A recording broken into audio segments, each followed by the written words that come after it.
C'est la dernière semaine, c'est donc la dernière fois qu'on rencontre nos chroniqueurs avant la pause estivale. On est avec Luc Boudreau. Comment ça va aujourd'hui? Ça va très bien, François. Luc, on va commencer ça. C'est notre dernière chronique. C'est Oui. la fin de la Ligue nationale de hockey aussi, donc qui s'est terminée avec les Pingouins. Un petit retour? En fait, là, ça a bien fait. C'est notre dernière chronique ce matin. Dimanche soir, c'était le dernier match dans la Ligue nationale de hockey. Là. Les Pingouins ont finalement remporté le prestigieux trophée, la Coupe Stanley, là, avec une victoire de 3-1 face aux Sharks de San Jose. Ouais. Donc, très belle saison au niveau des Pingouins de Pittsburgh. On ne pensait pas en début d'année, ça allait très mal. On congédié leur entraîneur. Mike Sullivan est revenu à la charge là, à la fin de l'année pour remporter la Coupe Stanley. Donc, très bel accomplissement de cette équipe avec des leaders comme Sidney Crosby. Facile d'aller loin au niveau des séries. Donc, en parlant de Sidney Crosby, a remporté le trophée Conn Smythe qui est remis au meilleur joueur là, des séries. Donc, pour ce qui est de la saison dans la Ligue nationale, ce qui est à surveiller avant le début de la prochaine saison, on a le repêchage là, le 24 juin prochain à Buffalo. Oui. On parle que le Canadien va bouger, va faire quelques transactions, on verra. Et également les signatures de joueurs autonomes qui débutent le 1er juillet là, à minuit dans la Ligue nationale de hockey. Donc, ce qui est à surveiller avant le début de la prochaine saison. Donc, même si la Ligue nationale s'est terminée, le hockey ne s'arrête jamais vraiment. Donc, pendant l'été, beaucoup d'actions à surveiller. Seulement. Quand même, on poursuit avec les voyageurs qu'on sait ont connu un mauvais début de saison. Mais là, on reprend du poil de la bête. La dernière fin de semaine, on l'a terminé en beauté. Ça a été plus difficile là, en début de semaine parce qu'on jouait encore 5 matchs là, au niveau des voyageurs. Les températures des débuts d'été ou début de printemps étaient très difficiles. J'appellerais ça fin d'hiver, moi. Oui, on était encore dedans, le mois de juin. Donc, avec 5 matchs, les 2 premières parties étaient sur la route à Trois-Rivières. Elle affrontait les Aigles. Défaite de 8-5. Là, la défaite de mon lanceur Philippe Sade. Le lendemain, jouait à Charlebourg. Une autre défaite face au Castor par la marque de 3-0. Yann-Éric Tremblay, le lanceur perdant dans ce match. Et les 3 derniers matchs, encore une fois, on jouait contre l'équipe l'équipe étoile des moins de 17 ans au stade Richard Demel de Jonquière. Donc, ça a débuté avec une défaite là, de 7-1 lors du premier match. Derek Côté repart avec la défaite. Et pour terminer, quand je vous disais qu'on a bien terminé sur une bonne note, là, 2 victoires des voyageurs par la marque de 17-2 et 5-3. Donc, Jean-Michel Tremblay et Kevin Fortin sont les lanceurs gagnants pour les 2 victoires là, des voyageurs ce week-end. Ça ne cesse pas pour les voyageurs. Hein? On a 6 matchs prévus à l'horaire cette semaine. Donc, qui débute ce soir à Québec. On revient au stade Richard Demel mercredi soir à 19h30. Il annonce beau. Donc, allez encourager. C'est du très beau baseball. Allez voir en passant. Encore une fois, face au Diamant de Québec. Et ce week-end, ils sont sur la route avec 4 matchs, 2 programmes doubles. Samedi à Gatineau pour terminer cette éreintante semaine. Un beau mot, merci François. Dimanche à Saint-Eustache. Donc, pour les voyageurs, en espérant que ces belles victoires-là vont être une belle source de motivation pour le club. On parle de cyclisme. C'est la semaine du cyclisme, de toute façon, avec le Grand Défi Pierre Lavoie. Oui.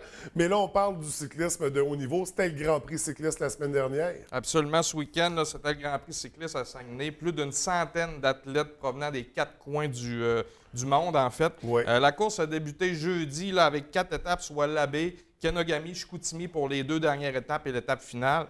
C'est le Canadien Ryan Worth qui a remporté là, le Grand Prix difficile ce matin. J'aurais dû demander à Andrea. Donc, qui a remporté l'édition 2016 avec 6 secondes d'avance sur un autre Canadien, Benjamin Perry, et 10 secondes sur l'Estonien Mika Rain. Ah, là c'est bon, là. C'est bon, hein? Donc, c'était une édition, là, François, on s'en doute, difficile là, avec la température exécrable, en espérant que l'an prochain, le beau temps sera au rendez-vous. Oui. Déjà au premier tour à l'abbé, il y a eu quelques abandons. Donc, ça a pris plusieurs par surprise, mais on comprend qu'avec la température, ça n'a pas été une édition des plus faciles, mais des athlètes vaillants tout de même. Exactement. On parle d'une nouvelle activité. Qui va apparaître à l'abbé. Je ne sais pas si, en fait, c'est comme ça que je dois la diriger. Tu as reçu, je crois, dernièrement, l'émission. Oui. Donc, c'est bien la classique de volleyball de plage. Absolument. Je m'excuse. C'est vraiment ça, François. C'est la première édition de la classique volleyball de plage Kick Radio X qui se déroulera le 8, 9 et 10 juillet prochain au terrain de la rue Edmond-Savard, à la baie, à Grande-Baie, en fait. Plusieurs catégories sont disponibles, soit mix, féminin, masculin, avec des possibilités de 4 joueurs par équipe ou 6. Donc, la date limite d'inscription, c'est le 24 juin. Ce qu'on disait, c'est que les équipes partent rapidement. Les places sont de plus en plus limitées. Donc, pour tous les gens, là, même moi, j'ai pensé m'inscrire peut-être l'an prochain. C'est un beau sport là, amusant. Il y a un souper, il y a un party de prévu. Donc, pour plus d'infos, vous pouvez aller consulter la page Facebook de l'événement. Une très belle activité à surveiller cet été. On poursuit avec nos nageurs du club, les Belugas. Grosse victoire dernièrement. Bien, c'est ça. Bravo, félicitations à la Berrivraine Claudie Simard là, pour sa première position au triathlon de Québec chez les moins de 19 ans. Je crois que c'est il y a 2 semaines. Donc, bel accomplissement. Là, c'est quand on dit qu'on a des bons athlètes là, dans la région, on en a une preuve vivante encore une fois ce matin. Ça se passe pas juste dans le hockey et le patinage de vitesse, ça se passe aux autres niveaux aussi. Absolument. Dans les autres sports, un bon bassin d'athlètes. Oui. On revient sur cette histoire qui a fait couler beaucoup d'encre, qu'on a vu circuler sur les réseaux sociaux également. Vandalisme au terrain de golf de Port-Alfred, au trou numéro 10 et numéro 11. Oui, c'est très décevant. Là. En fait, pourquoi j'en parle? C'est parce que le club là, offre une récompense de 1 000 $ à toute personne qui permettra de retracer les auteurs des actes de vandalisme commis sur les verres, comme tu as dit, François, numéro 10 et 11, durant la nuit de mardi à mercredi dernier. C'est des dégâts qui sont évalués à plus de 10 000 $ qui ont été faits ça va prendre quelques semaines avant que les verres redeviennent intacts ou bien praticables, en fait. Ce qui est pour une niaiserie qui a pris quelques minutes pendant une soirée. C'est très triste parce qu'il n'y a personne qui fait de l'argent avec le club de Port-Alfred. En fait, ce qu'on veut faire, justement, c'est de pas que les administrateurs paient de leur poche pour, justement, boucler les fins de saison. Donc, il y a des gens, on nommera pas personne ou on nommera pas de catégorie de personnes qui ont une sérieuse prise de conscience à faire sur les actes de vandalisme. D'autant plus qu'il y a beaucoup de tournois bénéfices. Il y en avait un d'ailleurs en fin de semaine. C'est dommage.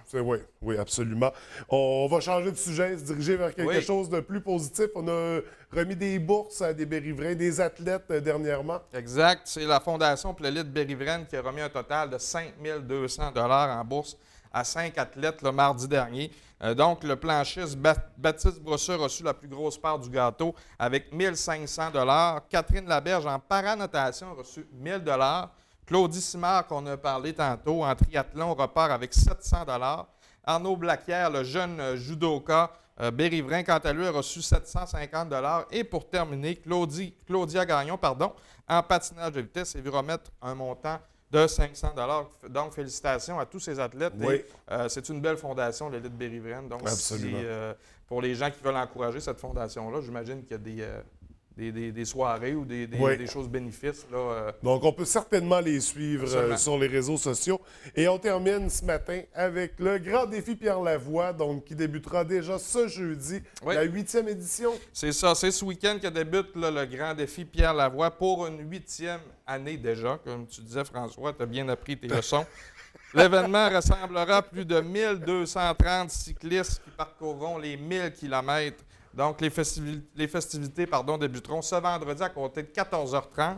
Le départ est prévu à 18h au Quai des Croisières de la baie. Et il annonce très beau ce week-end en espérant que Dame Nature nous lâche un petit peu. Oui, absolument, parce que le cyclisme en a pris un coup en fin de semaine avec la température. Donc, on dirige ça autrement pour le Grand Défi Pierre Lavoie. Nous, c'était notre dernière chronique ce matin de la saison. Également, aujourd'hui, on enregistre le dernier épisode de Fans de sport. Absolument. Épisode spécial sous le thème du Grand Défi Pierre Lavoie, des invités particuliers. Comment ça va se diriger, l'épisode? Bien, on va parler à toutes les sphères du Grand Défi, en fait. On débute avec Pierre Lavoie lui-même, qui va être dans nos studios. Ensuite, on a le docteur Dominique Gagnon qui va nous parler un petit peu des à côté, des bienfaits de l'activité physique.